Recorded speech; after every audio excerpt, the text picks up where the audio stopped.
At the point of impact, an 1,100-ton wooden warship is more than a vessel. It's a projectile shattering through dark, turbulent waves of the Indian Ocean. In mid-20th century Tamil Nadu, this level of intensity wasn't found in cinemas alone.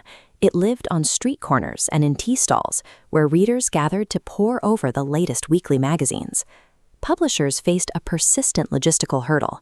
They had to keep these dedicated readers coming back week after week to finish sprawling historical epics that could stretch past 1,500 pages.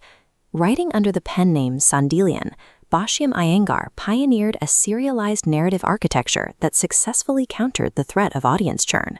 Having worked on film screenplays, he realized he could adopt the rapid pacing, cliffhangers, and visual flair of the cinema and inject them straight into a weekly literary format. His readers responded with an intensity usually reserved for iconic South Indian cinema idols.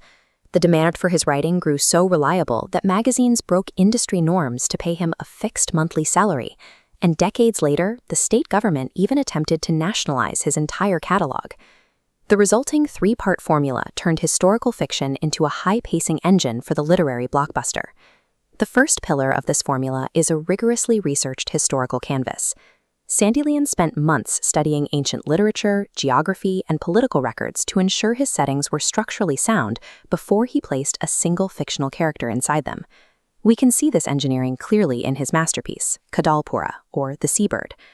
The story drops readers into the 11th century Chola Empire, grounding the fiction in the sandstone architecture and maritime wealth of South India's most powerful dynasty. The plot hinges on a real historical tension. The Chola Empire's struggle to secure ocean trade routes against the Sri Vijaya Empire in modern-day Malaysia and Singapore. Within this theater, Sandilyan details specific Chinese pirate tactics, royal successions, and the mechanics of ancient naval warfare. By nailing the academic facts, he bought the audience's trust. Once the historical world felt deeply real, the reader was willing to accept the high-octane fiction that followed. That leads us to the second pillar, the invincible hero. In Kadalpura, this is Karunagara Pallavan, the Chola commander-in-chief. He represents a specific, recurring archetype in Sandilyan's work. He is a tactical genius, immune to failure, capable of disguising as a pirate, and outsmarting a royal court. This hyper-competence gave the reader psychological wish fulfillment. They weren't reading to see if the hero would win, but to watch exactly how he would dismantle the opposition. The third pillar is what truly drove the circulation of the magazines, the use of Srangara Rasam, or romantic flavor. Sandilyan trapped his protagonist in a high-stakes love triangle with two equally brilliant and capable women. He didn't separate the romance from the action. The emotional jealousy and deep romantic tension were tangled directly into the political espionage and the naval battles. When you compress strict historical facts against pure high-drama escapism, you create a narrative friction that makes every chapter difficult to put down. This narrative engine turned Sandilyan into a juggernaut of the publishing world. Look at this chart tracking the circulation of the Tamil weekly Kumadam.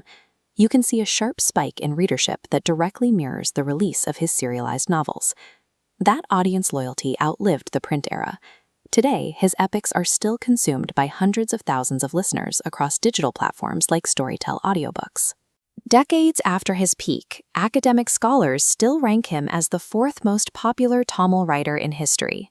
Sandilyan proved that the past does not have to be a dry academic exercise. By treating ancient empires with the pacing of a blockbuster, he built stories that remained thrilling for generations.